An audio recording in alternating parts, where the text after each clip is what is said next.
The dark reality of Celine Dion's song, All By Myself. The singer's producer divulges shocking details about her 26-year age gap marriage, which he vowed not to share until her spouse René passed away. Celine Dion's husband and longtime mentor, René Angélil, had two requirements when Vito Loprano announced that he planned to publish a memoir about their time together. Prior to publication, he requested that Loprano forward the text to Dion, and that he hold off till Angélil passed away. 5 years after that chat, in January 2016, Angélil died of throat cancer. Loprano, who signed Celine Dion's first record company contract in 1986, maintains that he respected his desires. If that's the case, his recently released memoir, It's All Coming Back to Me, must have occasionally been unpleasant for Dion, who just recently made a comeback to the public eye after battling stiff person syndrome.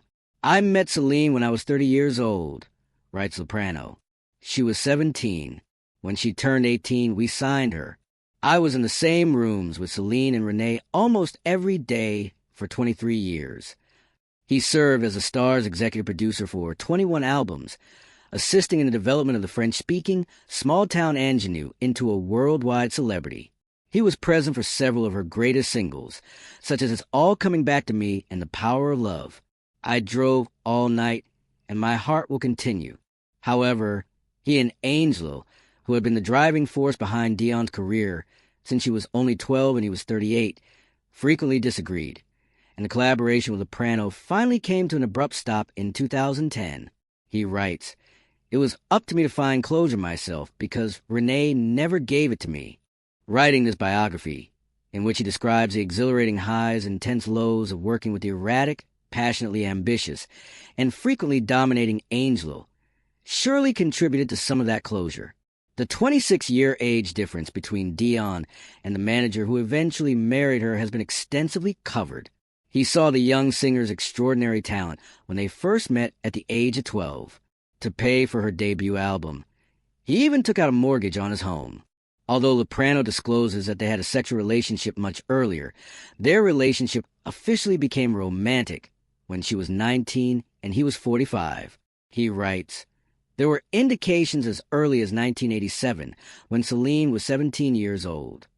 Shared glances, lingering looks, the way their chemistry changes the space, all the small moments that were too personal to be anything but love.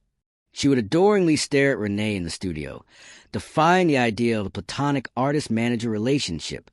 He further revealed that every time they traveled, Angélil made care to reserve a suite for Dion with a connecting room, so they could enter and exit at night without anyone noticing. The possessive way he touched her, the way he kept her so close, always within reach, as if under careful control, never sat right with me, he writes. Despite René's assurances that their connection was completely platonic, when the romantic aspect of their connection became apparent, it was disconcerting, as if protracted, purposeful cover-up had come to an end. It was similar to learning that my older brother had an affair with a girl who lived next door, sister. It went beyond what I could really comprehend. Dion was deeply in love with her manager and mentor, and Loprano does not question the sincerity of her affections. However, he states that he occasionally wondered about the purity of Angélil's intentions. He describes a specific exchange that occurred during a tense drive early in Dion's career and suggested something darker and more cunning. He says, "His hands gripped the steering wheel as he told me a story not just for conversation, but to lay down a message. He was reminded by Angélil of the French-Canadian singer Jeanette Reno, whom he had managed in the middle of the 1970s. However, shortly after her first major breakthrough, Reno broke up with him, much to Angélil's rage, and he never forgave what he perceived as the ultimate betrayal.